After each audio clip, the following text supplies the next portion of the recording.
On Thursday, Politico announced that Huffington Post would be taking its readers on a voyage of discovery to strange, uncharted lands. Like Vasco da Gama venturing out into new territories, Huffington Post will be packing a few of its staffers onto a leaky bus and taking them on a cross-country 7-week tour through the dark, mysterious Middle America. The cost, $1 million. Yes, I am not joking. This is the story. Quote, starting in September, a traveling party of rotating HuffPost staff members led by editor-in-chief Lydia Polgreen will visit more than 20 cities, eschewing the coasts for the likes of Fort Worth, Indiana, Oxford, Mississippi, and Odessa, Texas. At each city, the site will host events, roll out planned stories with local media outlets, send out reporters to write about the communities, and collect stories from residents in their own words. This would be identity-defining for HuffPost, said Polgreen in an interview. We are in a moment for determining our own identity and the role we play in the overall news ecosystem and what the next iteration of that looks like. And this felt like a great way to go out and report out the story of who we should be in the world. Don't worry, gang, the leftist media isn't out of touch or anything.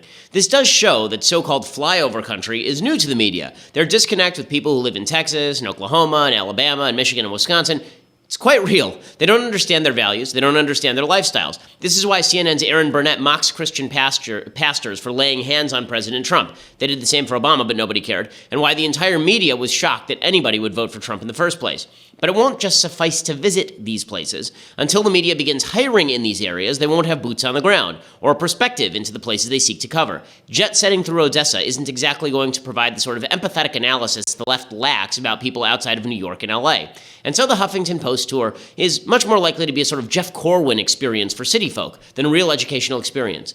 Look, Bill, what is that lady doing going into that building with the cross on top? It's a Sunday. Doesn't she know it's time for brunch at the local coffee house? I mean, they serve avocado toast, and the avocado's from Whole Foods on Sundays. Good luck, Huffington Post. May God, Planned Parenthood, be with you. I'm Ben Shapiro. This is The Ben Shapiro Show. So we'll get to all of the latest on Trump-Russia. We'll also get to the latest on Trump Care. The Senate has now unveiled its new package. The details are just starting to come out. Some good stuff, some bad stuff. We'll get to all of that. Before we do, I first want to say thank you to our sponsors over at ProFlowers. So they saved me this week. So this week was my 9th anniversary with my wife, which is July 8th. And we were and we were both busy, so we sort of both forgot about it, which tends to happen when you have kids.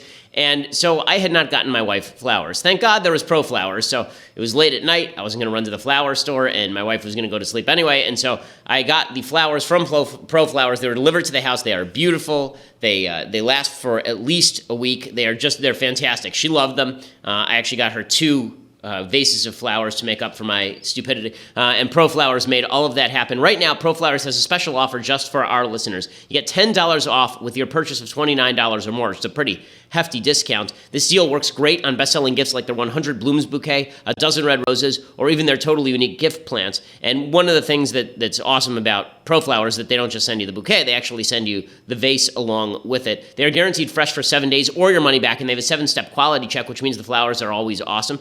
They come in the mail, and no, that doesn't ruin the flowers. The flowers are in better quality than they will be if you go to your local grocery store. Their website is super easy to use. You can schedule your delivery ahead of time for any date you want. You can put a card on there. It is a no-brainer for an anniversary. If you forgot your anniversary like I did, ProFlowers is just vital. So right now, go to proflowers.com. You can help yourself and the show by going to proflowers.com.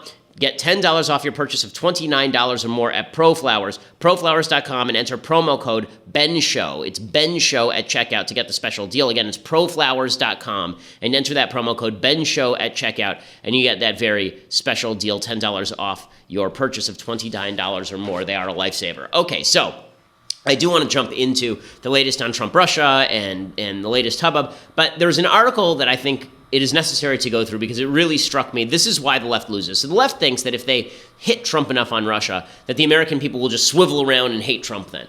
And what they fail to acknowledge is the reason that people like Trump is because they hate the left. The reason that Trump is almost completely a reactionary phenomenon. It is the stupidity and the out-of-touchness of the left that has led to the rise of President Trump and these Republican rubes that the left so despises. It's why Trump was really the apex of this. I mean, the fact is that Barack Obama lost 1,000 seats across the country in state legislatures. He lost 12 governors. He lost 10 senators. I mean, Barack Obama devastated his party because the left took off its mask in the last 8 years, and what people saw underneath was worse than Phantom of the Opera. And so you can see this day in and day out when the left sort of reveals itself. So today's example of this, it actually comes from Monday. There's the column by a woman named Colleen Krajewski. This was actually a column at the Washington Post.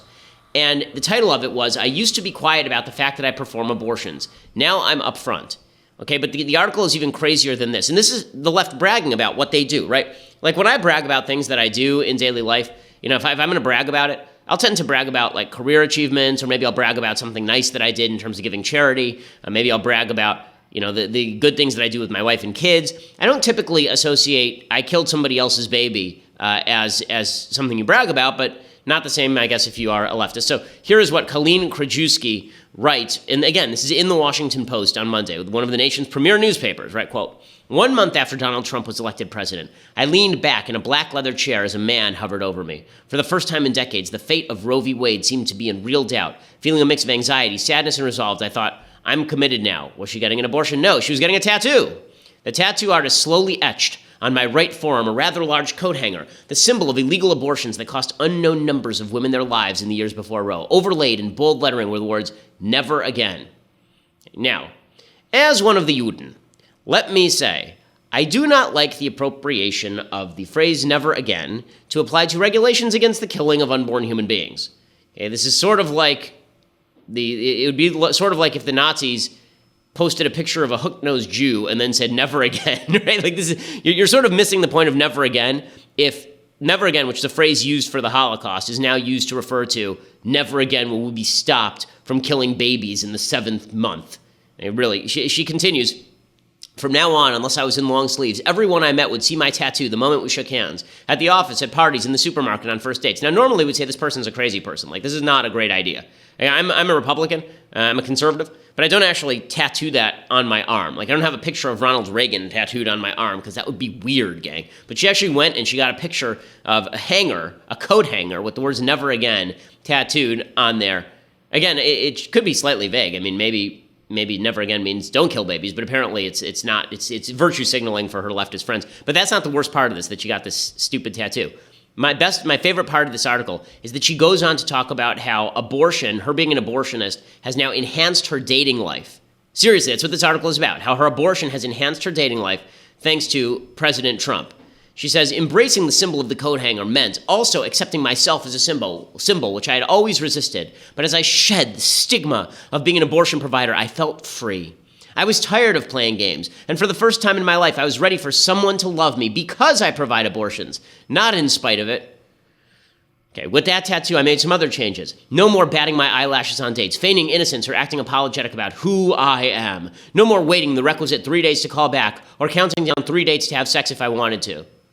She goes on and she says, "An unexpected side effect of the 2016 election is that many people have become vocal about their support for reproductive rights. Suddenly, dating an abortion provider can be cool, a way to proclaim one's liberal street cred." Yeah, I'm sure that's what guys are thinking. I'm sure they're dating this girl and they go, "You know what? She's so awesome. She kills babies." Yeah.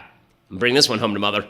And she's awesome. She 3rd trimester, 2nd trimester, she doesn't care. She'll do it. I mean, okay, let me just make a quick point. I have a feeling she links her own abortion tattoo to the fact that she will have sex before 3 dates. I have a feeling that some of the people she is dating might have the same idea. And these two things, in fact, maybe that's what guys are thinking. Not, "Oh, it's so awesome, I'm dating a woman with an abortion tattoo," but I'm dating a woman with an abortion tattoo, and maybe that means that she will be a little bit easier to get where I want her to go. I saw this, by the way, at the 2012 DNC. I went to the Democratic National Convention in 2012, and there were guys who were wearing around pins that said, "I love pro-choice girls." And I thought to myself, yeah, I can see that. Yeah, that is not a shock. She said, "I met an investment banker who was close to a decade younger than I am. For him, my profession seemed to add to the edginess of dating an older woman." I love how insecure this lady is. I mean, she's writing a personals ad in the Washington Post. Remember, this isn't at the Salon. It's not at Slate. It's in the Washington Post. Right? Democracy dies in darkness, Washington Post.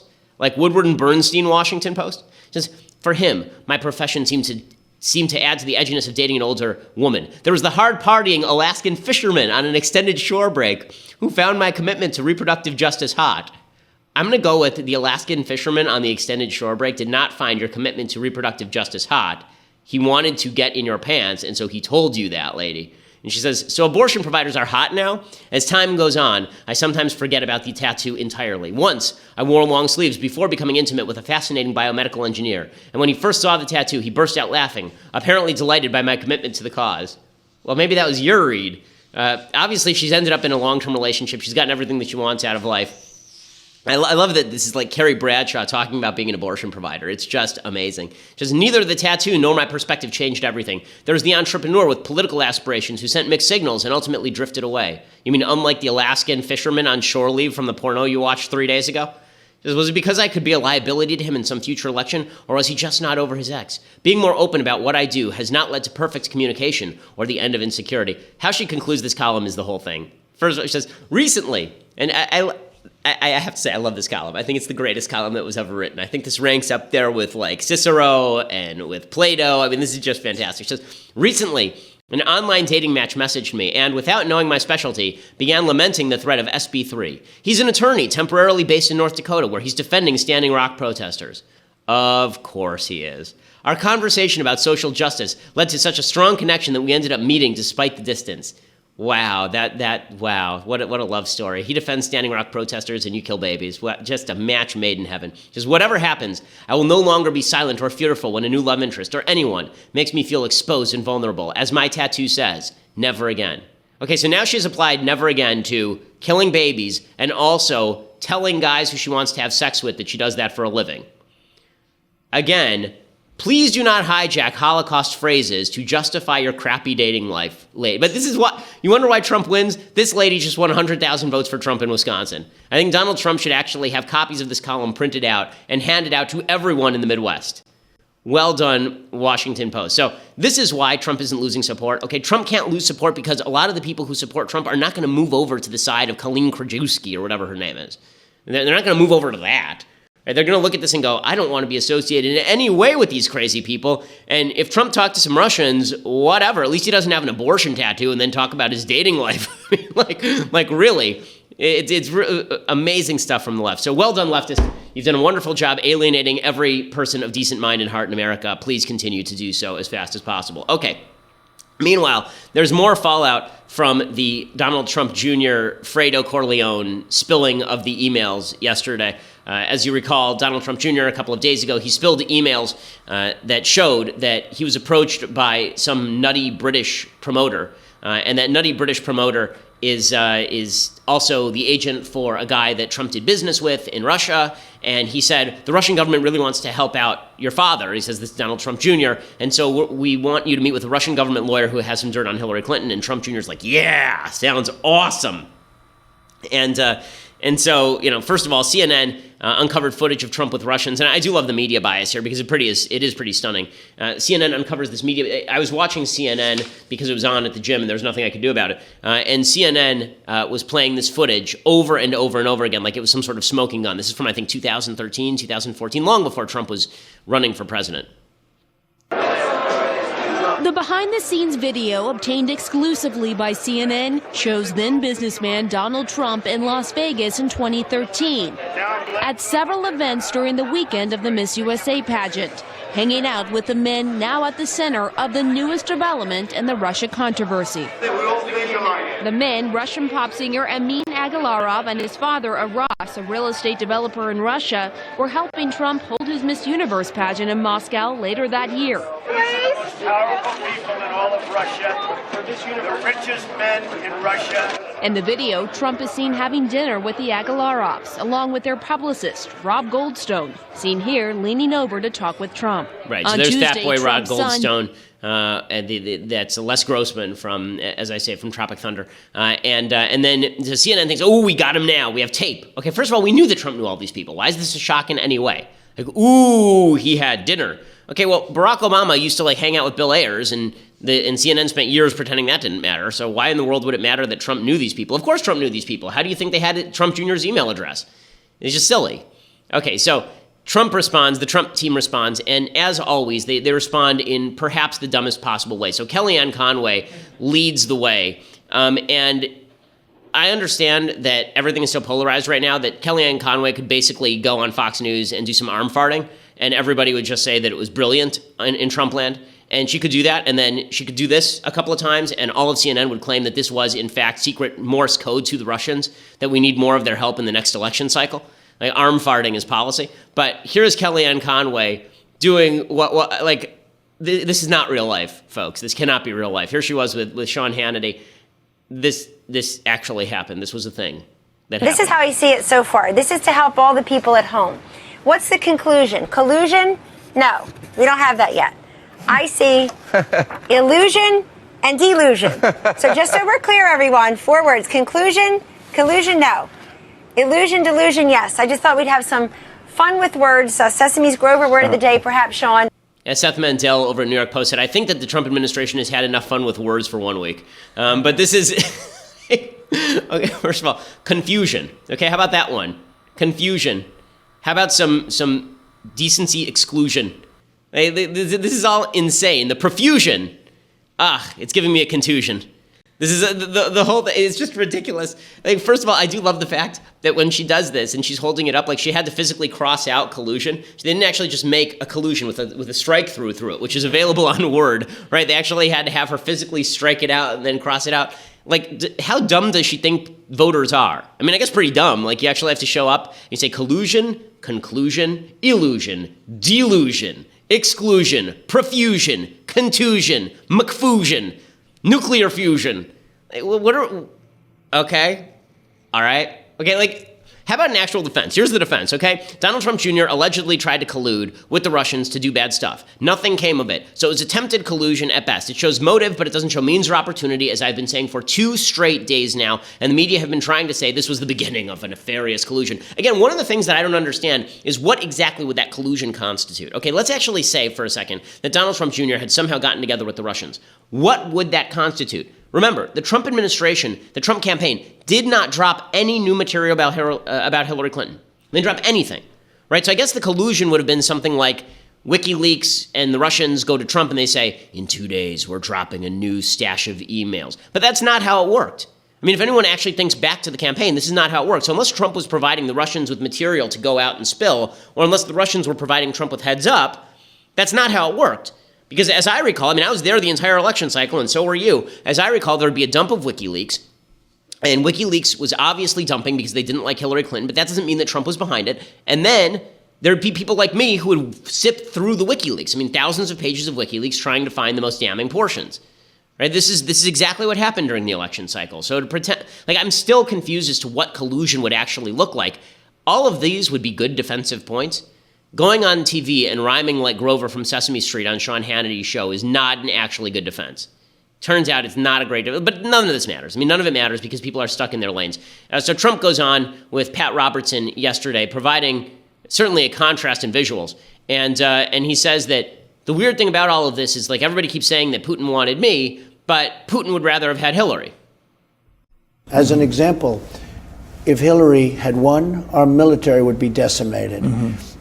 Our energy would be much more expensive. That's what Putin doesn't like about me. And that's why I say, why would he want me? Because from day one, I wanted a strong military. He doesn't want to see that.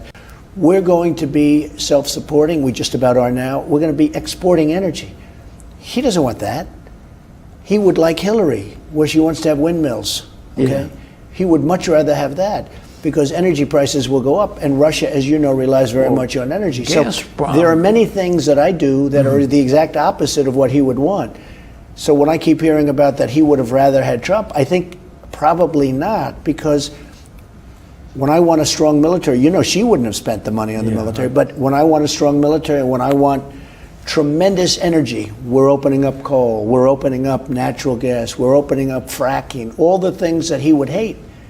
But nobody ever mentions that. Okay, so what Trump is saying here is actually right, which is that Trump's policies have not been particularly pro-Russia. I mean, aside from some sanctions talk, there really has been, like, Trump's White House is very weird because Trump says stuff and then his administration does stuff, and the stuff that he says and the stuff that his administration does are two separate things. So his administration is pursuing some pretty vehement anti-Russian measures on certain things, and Trump himself will say very warm things toward Russia. I don't buy his argument that Russia wanted Hillary and not Trump in the last election cycle, because there's not a lot of evidence to that effect. And in fact, that email from Rob Goldstone specifically says the Russian government wants to help you and your campaign. And Russia has been very warm toward Trump for years, I mean, predating this election cycle. But he is correct to say, when you say that I'm in collusion with Russia, so where's the pro quo? If you're saying there was some sort of quid, like they did me a favor, where's the pro quo? What am I doing for them that's a favor?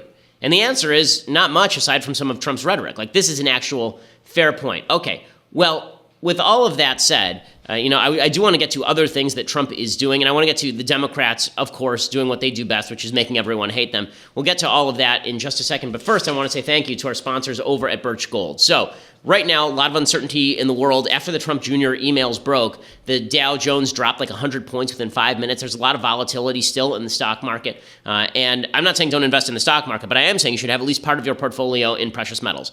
Because if you do not have some sort of protection against the vicissitudes of the stock market or the real estate market, then you are setting yourself up for trouble. You should have some money in precious metals. They are more safe. They are more secure. They are never worth zero. And that's what you can learn by going over to birchgold.com/Ben. You get a comprehensive 16-page kit revealing how gold and silver can protect your savings, how you can legally move your IRA or 401k out of stocks and bonds and into a precious metals IRA. To get your no-cost, no-obligation kit, again, go to birchgold.com/Ben. That is birchgold.com/Ben. They have an A+ rating from the Better Business Bureau, tons of 5-star ratings as well. They're the folks that I trust for investment in precious metals. birchgold.com/Ben. Check that out. Okay, so naturally, the Democrats are completely incapable of stopping themselves. And it's funny, there's a little bit of a battle that's breaking out among the Democrats. There are Democrats who are positioning for a presidential run in 2020 who are trying to say, let's not talk about Russia. And then you've got the people in Congress who are saying, let's talk about Russia nonstop. The reason is because of immediacy. That's the actual gap. They don't disagree with one another. So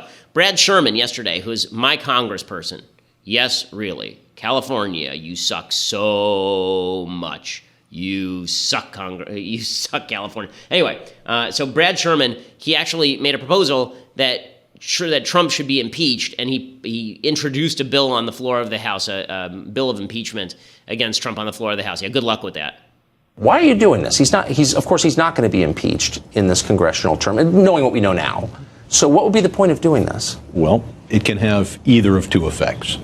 The hope is that it triggers an investigation, an intervention in the White House. And this is a faint hope, that his staff is finally able to say, now it's real articles. And for that and for so many other reasons, Mr. President, you've got to stop announcing reversals in foreign policy at 4 a.m. and 140 characters. You've got to stop making foreign policy in complete ignorance of the facts. Wait, so you're impeaching him so he'll stop tweeting? My hope is that we end incompetent, impulsive government. Okay, yeah, good luck with that. All this is, of course, is PR, and the Democrats know it. Then you have the ones who are running for president, like Gavin Newsom. He's going to run for governor in California, and then he's going to run for president. He says that we should all stop talking about Russia because let's focus on the issues. You can tell the difference between the guys running for the presidency and the guys who are running for Congress, because the Democrats think they're going to win Congress in 2018 on the Russia stuff. Democrats know that in order to win the presidency, they're going to have to do more than just talk about Russia. So here's Gavin Newsom. Obviously, the media is obsessed for good reason with the Russia story. Doesn't do anything for prosecutors. Democrats. Thank you. That's where I'm. Not going to get one of our state houses back. Could you explain to Democrats out there and your base how talking about Russia on the campaign trail is not going to get you back in power? And I don't know what more evidence you need. I mean, at the end of the day, even if you game this thing out, you get rid of Trump. Right. You're left with a guy who's out there talking about conversion therapy. Doesn't do anything. For the Democratic Party in our agenda. So unless we deal with the issues of economic anxiety, cultural issues in a substantive way, and we get in the how business and we actually demonstrate with some acuity and strength a clear conviction in terms of the fate and future of this country, then we're never going to take back that makes sense. these state houses. Okay, so Gavin Newsom obviously positioning himself for president. Is that going to work for him? I don't think so. Gavin Newsom is any other Democrat. He just likes to say iPhone a lot. Like, really, this is his shtick. I live in California. He's the lieutenant governor here. He basically goes around and he says all the Democratic policies except on an iPhone. And then everyone goes, ooh, he's tech savvy. It's all stupidity. Okay, so as we continue here on the Ben Shapiro Show, I want to talk about what's going on with Trump Care. I want to talk about the new FBI nominee. who had his hearings on the Hill yesterday, plus some epic things I like and things that I hate and the big idea. But for all of that, you're going to have to go over to dailywire.com and subscribe. For just $9.99 a month, you can get a subscription to dailywire.com. For those of you who listen, you may not know this, but this is actually a video show, and you can watch it live, and you can continue to watch the rest of the show live over at Daily Wire. We show the first 15 minutes on Facebook, and then we go live for the rest of the show over at Daily Wire if you're a subscriber. So for $9.99 a month, you get the entire show live. You get to be part of the mailbag on Fridays. Same deal with Andrew Klavan's show, which you, by the way, should go listen to and watch. We're going to be launching a new show, God Help Us, with Michael Knowles. So you can watch that as well for $9.99 a month. And for annual subscribers, $99 a year, you get this unbelievable, magnificent, incredible Leftist Tears Hot or Cold tumbler. Okay? You've never seen anything like it. You've never experienced anything like it. The weight of it, the etching, dishwasher safe, incredible. Leftist tears, beverages, whatever you wish to hold in a human blood. Don't do that. Anything else you can hold in this here Leftist Tears Hot or Cold tumbler with the Daily Wire logo. It's just magnificent. And for $99 a year, you get that as well as all of the other goodies, including an ad-free website and all the rest of it. So go over and check that out. Or you just want to listen later on iTunes or SoundCloud or YouTube. Go ahead and head over there afterwards. Subscribe. Make sure you leave us a comment. We always appreciate it. Whatever number of stars we're going to rate us on iTunes, please add 5 to it. And then make sure that you leave a review. We always appreciate all of that. We are the largest conservative podcast in the nation.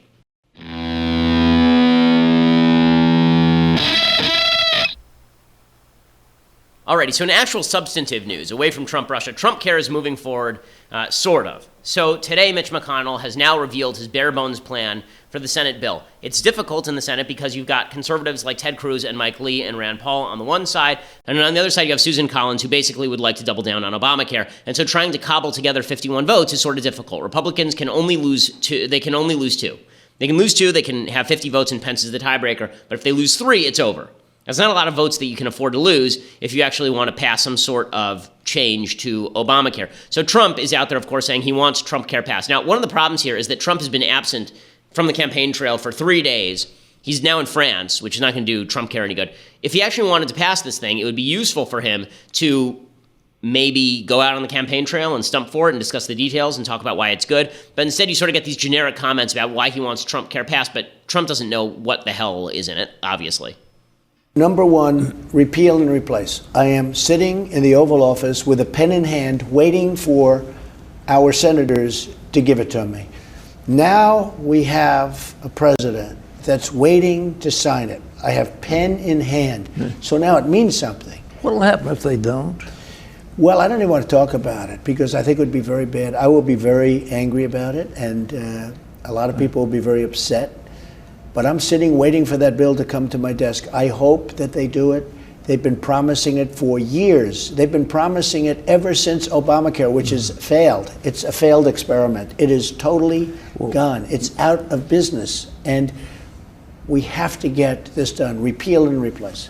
Okay, so he's just saying slogans now. This is going to have no impact on Congress because the problem is, you know that even if you pass something, if it starts to go bad, Trump is then going to turn on you and blame you, right? He did this with the House. They passed a bill, and then he promptly turned around and crapped all over the bill by calling it mean, mean, mean. So Trump doesn't have a lot of weight here. So what does this new Obamacare replacement bill actually look like? There are several major problems with the Obamacare replacement bill. In some ways it got better, in some ways it actually got worse. So they restored a bunch of the taxes that they'd cut in the original Senate bill in the bizarre hope that somehow this will lead Democrats to now think that they don't have to attack them for their slogan has been that they are cutting health care for poor people from Medicaid in order to subsidize tax cuts for the wealthy, right? This is the way that the left puts it. So the Republicans cut a lot of the tax cuts for the wealthy, but they left a couple, they left some, and that means the Democrats are going to say the exact same thing. So you really have not won anything, have you now?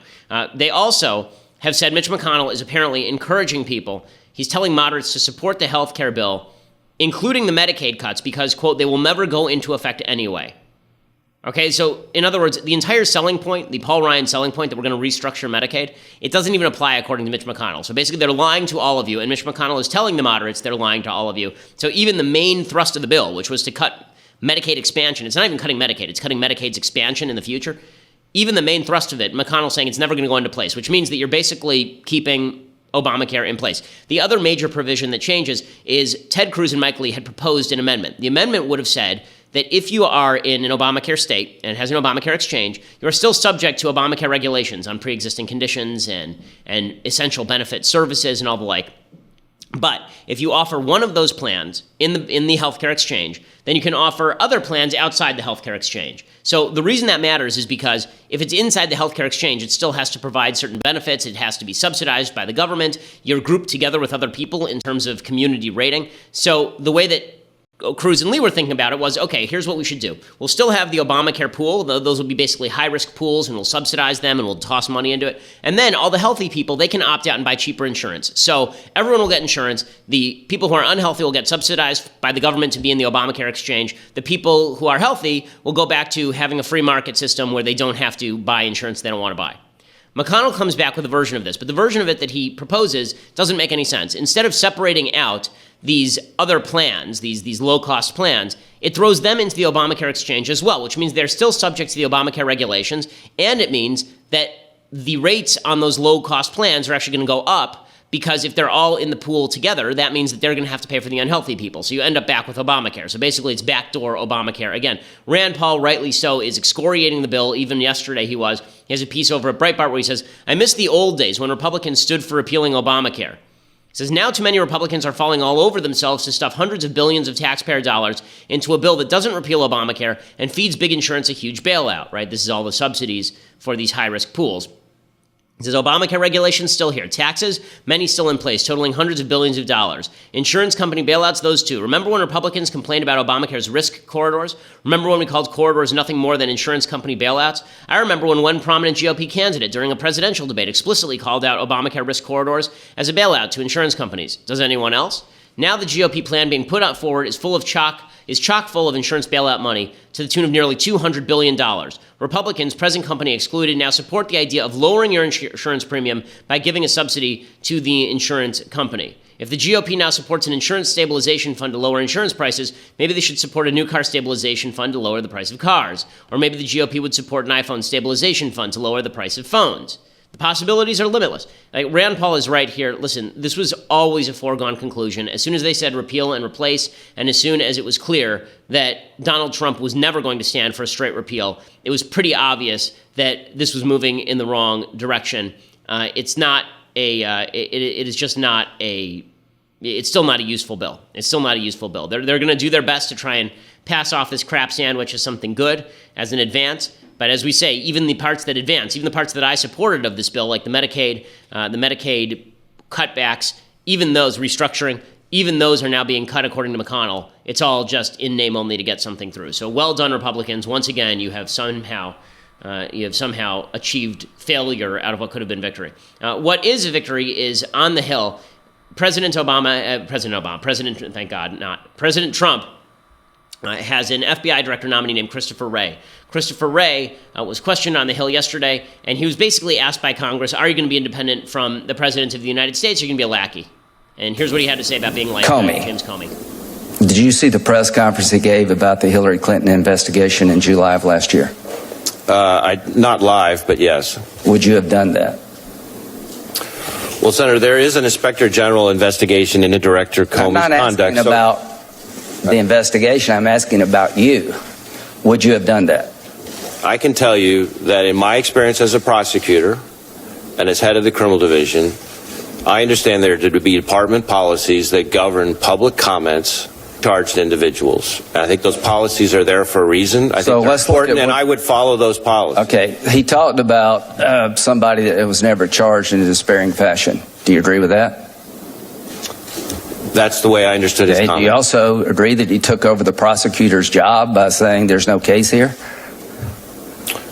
Well, Senator, again, there's an Inspector General investigation into his conduct. You would not have done either one of those, is what you're telling this committee. At least I hope that's what you're telling this committee.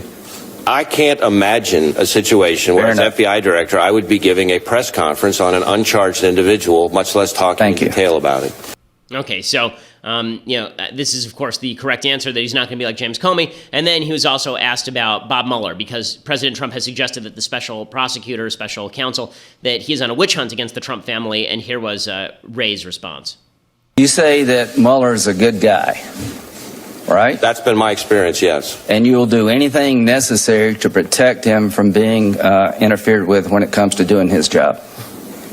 Absolutely. I think he's a Do you believe guy. that in light of the Don Jr. email and other allegations that this whole thing about Trump campaign in Russia is a witch hunt? Is that a fair description of what we're all dealing with in America? Well, Senator, I can't speak to the basis for those comments. I can tell you that my experience with Director I'm Mueller, asking you, as the future FBI director, do you consider this endeavor a witch hunt? I did not consider Director Mueller to be on a witch hunt. Okay, so that is the correct answer. Wray will be confirmed. He should be confirmed. A bunch of Democrats trying to hold him up just because they're angry at Trump and they want to talk about Russia a lot, but Wray will be confirmed. He is a good pick by President Trump. The question is, will Trump allow him to do his job, or will Trump interfere and get angry at him the way he has at Bob Mueller or Reince Priebus or Steve Bannon or Jared Kushner or every single other person he has ever appointed to his administration? So we'll find out, but Christopher Wray will be a fine pick for FBI, and he did a good job in his hearings yesterday. Okay, so I want to get to some things I like, things I hate, and big idea. Before I do that, I want to say thank you to our new sponsor, DollarShaveClub.com. So, as an Orthodox Jew, I am not somebody who uses a straight edge above my jawline. I've been asked to make this clear by all the fellow Orthodox Jews who listen to the program and watch the program. But I do shave below my jawline as per Maimonides with a straight edge razor, okay? It is very difficult to get a good, sharp, straight edge razor. This, of course, is the most difficult part to shave, period. I mean, Mathis, you shave with a straight edge, correct? And the hardest part to shave, I would assume, is below the jawline. It sucks. It's terrible, right? And that's why you need a really great razor. That's why Dollar Shave Club is the smarter choice. They get a great shave at a great price, conveniently delivered right to your door. You no longer have to head out to the grocery store and spend $1 million on a pack of blades. Instead, it comes right to your door. You buy one of these razors, and they just work fantastic. They have something called Dr. Carver's Shave, which is a shave butter. It is transparent for a more precise shave, so you're not trying to figure out exactly where the hair is. You know, you put on the foamy white stuff, and then it's like you shave off all the white stuff, and you've still got the hair underneath, right? If it's transparent, then you can actually see where exactly you are shaving. You can make the smarter choice by joining the Dollar Shave Club. For a limited time, new members get their first month of the Executive Razor, which is this really nice razor, with a tube of their Dr. Carver's shave butter for just $5, $5 with free shipping. After that, razors are just a few bucks a month, which is great because you forget to replace your razor, and then it gets all rusty and it gets all blunt, and then next thing you know, you're basically committing suicide by razor. This is why it is important to have a regular shipment of razors to your home, and that's what happens with Dollar Shave Club. It's a $15 value for just $5. In the first box, you get an awesome weighty handle, full cassette of 4 cartridges, a tube of their shave butter, and after that, they ship automatically at their regular price. No hidden fees, no commitments, cancel anytime you like. Join the club today at dollarshaveclub.com/Ben. That is dollarshaveclub.com/Ben. Make sure you use the /Ben so you get that discount. Remember, your first month you get everything for $5. You get that $15 value for $5. The Executive Razor, the Dr. Carver's shave butter for $5 a month plus free shipping. And use that Dollar Shave Club /Ben so they know that we sent you and continue to advertise with the program. Okay, time for some things that I like and some things that I hate. So, things that I like. We've been doing movies about sons who have disappointed their fathers this week. We've been doing all sorts of material on that. We did East of Eden. We've done a bunch of different. We did Arrested Development. We did Pete Rose. Today, it's In the Name of the Father. So one of the great tragedies of this year that has yet to be remarked upon is Daniel Day-Lewis says that he's retiring from acting, which is just horrifying. He has to. I mean, Mathis says that he is lying. We can only hope that Mathis is correct because Daniel Day-Lewis is the greatest living actor. He is just phenomenal in every part that he has ever played. His versatility is ridiculous. The only other person I think who is even in his league at this point might be Christian Bale. But even there, I think that it's A+ versus A. Daniel Day-Lewis is just phenomenal in everything. One of his earliest films, I think he won an Oscar for this, was did he win an Oscar for this? He won for My Left Foot. I'm not sure if he won for In the Name of the Father, but the movie In the Name of the Father is a really good film, great acting. It's about the Guildford Four. This was a group of people who were convicted of terrorism. They apparently confessed under duress. They were convicted of terrorism in an IRA bombing in the 1970s. And Daniel Day-Lewis plays one of the Guildford Four, and his father is arrested basically because he just gets dragged into this because his son is a ne'er-do-well. And the entire movie is about him trying to live up to his father's memory because his father dies in prison. Great movie. Is it Pete Postlethwaite who plays his dad? I'm trying to remember who plays his father. But great performances all around. Here's a little bit of the preview. It was a time of innocence. No property, no law, just love. What should we call you? Call me Wales Wife. Once upon a time, you dressed so fine. Do the bumper dime in your prime. Then you. In the wake of the Guildford pub bombing deaths, the government has responded with emergency legislation and increased police powers of search and arrest. Get him up! I have the right to speak tonight, son. You are in trouble, Conlon. What are you charging me with? The murders of 5 people. You're out of your mind! I taught you how to make the bomb, Jerry. I didn't do this. What are you trying to do to me? Stop, what are you doing in here? Conspiracy to murder. Their arrest was only the beginning. My name's Giuseppe Connor. I'm an innocent man, so's my son. Of a remarkable journey. All of the defendants claim that they were subjected to physical and mental abuse while under police custody. We're never harmed in any really way. good. The entire film is basically about his relationship with his father, because his father gets dragged into this, and his father's an honorable man, and he really isn't at the beginning of the film. And it's about how he learns to live up to his father's standards. In the Name of the Father is the name of the film. Very, very good movie. Okay, other things that I like. So Bernie Sanders says he wants to run again, which is great. I could not be more excited about this. He's asked about will he run again in 2020 at the age of 1,293. And they're already apparently raising money for pudding cups. So here is Bernie Sanders talking about it. Are you leaving 2020 on the table, or are you taking it off the table? No, I'm not taking it off the table. I just have not made any decisions, and I think it's much too early. That means that he's going to run. Right? I mean, that means he's going to run, right? That means whenever someone says I'm not taking it off the table, that means that he's going to run, or in Bernie Sanders' case, hobble. So that'll be great. I'm mostly excited about it so that I can continue to do my Bernie Sanders impression forever, for years and years. And I hope that long after he passes, when he is 120 years old, when he passes, that they wheel his corpse around and he continues to run, so I can continue to talk about vacation homes and pudding cups, as he so richly deserves as a crazy socialist who has 2 vacation homes and 1,000 pudding cups. So that's exciting. Okay, time for some things that I hate.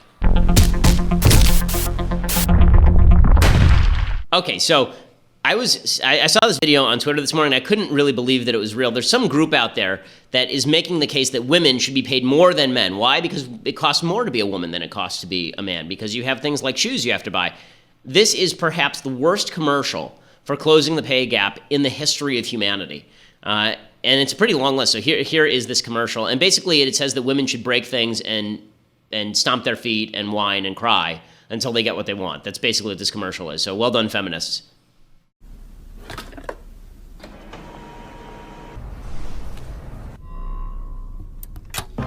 Listen up. There's still not equal pay for equal work anywhere in the world. And it seems most women are not even angry about it. But we should be. So let's set a new goal. From now on, equal pay is no longer enough. Because women There's a woman who's kicking a mug Our haircuts at her are more boss expensive. Our underwear is ridiculously more expensive. It's simply more expensive to be a woman than to be a man. Should we seriously get paid less than someone who applies body lotion to his face? He doesn't need a new outfit for every new occasion. He doesn't even know that the shoes make the outfit. Oh, the joy of choosing the right shoe. This is real, guys. This is not a parody. Fashion is expressing yourself. And what every stylish woman is expressing is that equal pay is not enough. Equal pay is not enough. Okay, and then a woman throws her high-heeled shoe at a window and shatters the window. And the woman jumps on the hood of the car and ruins the hood of the car. And a woman kicks the mug into her boss's face and it breaks. It must be the weakest mug of all time, by the way. And then she's just screaming at her boss. And then it shows a high-heeled shoe and it says, #WomenNeedMore. Bianco. I don't know what Bianco is, but that is legitimately the worst ad for female empowerment I have ever seen in my entire life. Because if the case is that you're going to whine about the cost of your underwear, so I should pay you more, and then you're going to break my crap because of it, you are fired, okay? You do not get a raise, you get fired. Assault, hitting people with mugs, bad things, folks. You don't get to do this. Women should be paid more because their underwear costs more. I mean, what the hell? Should I be paid more because my Jewish rituals cost more? They do, okay? Passover's super expensive. Should I get paid more because I'm a Jew? What absolute, utter horse nonsense. Okay, other things that I hate. Linda Sarsour has now said that she is taking names, gang. She's taking names. She says, I just know that I'm taking names of those who have lied about me to defame my character. I may be quiet now, but not for long. I am working. Ooh, ooh, ooh, be scared of Linda Sarsour. Okay, I'm honestly more scared of Linda Sarsour's friends, like, Razmia Oda, like actual terrorists, than I'm scared of Linda Sarsour. I understand that the left likes to use lawfare. I've been the victim of this. That was what happened with Clockboy. But the anti-Islamophobia scam brigade is up in arms. Linda Sarsour is very angry because people are pointing out things that she said, and she doesn't like it when people point out things that she said. So pretty amazing. So Linda Sarsour, yeah, okay, fine. She's like evil Santa Claus, checking her, making a list and checking it twice.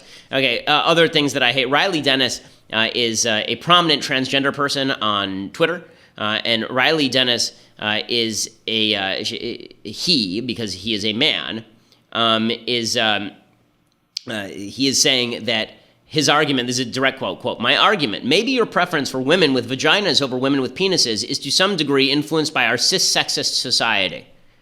It's Riley Dennis, who is a man with a penis, I believe. I don't know about the surgical status. Riley Dennis, I'm fairly certain on this, and believes he is a woman. He says that your desire not to have sex with a man because he's a man is because you are cisgender, not because of things like science. Right? He says it's because the reason that you as a straight man only want to have sex with women, like actual women with vaginas and chromosomes and such, the only reason you would want to do that is because of sexism in society. There's another reason. It is called evolution. Okay? It's called procreation. Like God made things this way. Nature, you don't even have to be a theist to believe this. Nature made things that men who want to have sex with women want to have sex with women who actually have the body parts that produce children, because that is what nature desires. Full insanity. Okay, final thing. So usually we do big ideas on Thursday. I can do this in about a minute 30. So we'll do big ideas here on the Ben Shapiro Show. This is where I take an idea that I think has been under-discussed, and we talk about it so that you know more about it. So due process of law. So there's been a lot of talk about whether Donald Trump Jr. broke the law this week, as though Donald Trump Jr. Collusion is a crime. And I keep saying, no, collusion is not a crime. You actually have to cite me the statute. And people on the left go, that's a crime. It's bad. Bad means it's a crime. No, bad does not mean it's a crime. Due process of law means there must be a law on the books that you have violated, and now we take you to trial, and then you get a lawyer, and then we decide whether you are guilty or innocent. That's what due process of law means. It's under the Fifth Amendment and the 14th Amendment. Now, the left is so bizarre that they believe there should be no due process of law for people like Donald Trump Jr., but they also believe in this concept, this idiotic concept called substantive due process. Substantive due process is a Supreme Court term that is self-contradictory. Process and substance are opposites, okay? It's like saying red sky blue. Okay, that's not how it works. Substantive due process doesn't make any sense, but the concept is that if you pass a law I don't like, you have violated my due process rights. That's not what due process means. Due process means that once the law is in place, I now get a due process of law before it is enforced upon me. But the left has been using substantive due process to cram down abortion and the so-called right to privacy and same-sex marriage. They say that any law against these things violates your due process rights. No, it does not violate your due process rights. In fact, the concept of substantive due process was actually coined by Justice Taney in the infamous and horrific Dred Scott decision, in which he actually said that an act of Congress which deprives a citizen of the United States of his liberty or property merely because he came himself or brought his property into a particular territory of the United States and who had committed no offense against the laws could hardly be dignified with the name of due process of law. So what he said is that if your slave escapes into the North and you go there and then you want to bring your slave back, you should be allowed to bring your slave back because otherwise you're being deprived of your property without due process of law. Except for the fact that that has nothing to do with anything, okay? That's not due process of law. Due process of law would mean there would have to be a trial to determine whether you get your slave back or not in this context. But it doesn't mean that you get to automatically overthrow the law because your due process has been denied. Due process of law is very important. Substantive due process, by contrast, is a Supreme Court adjudicated evil that allows them to do whatever they want. So I thought that it was worthwhile elucidating that concept a little bit. Okay, we will be back here tomorrow. It's a Thursday today, correct? So tomorrow is the long-awaited mailbag. We're going to do the interview with Mark Levin today. We'll be doing that tomorrow as well on the show. So the Great One will be joining us tomorrow to talk about his brand new #1 New York Times bestselling book, and that will be awesome. So be there or be square. I'm Ben Shapiro. This is The Ben Shapiro Show.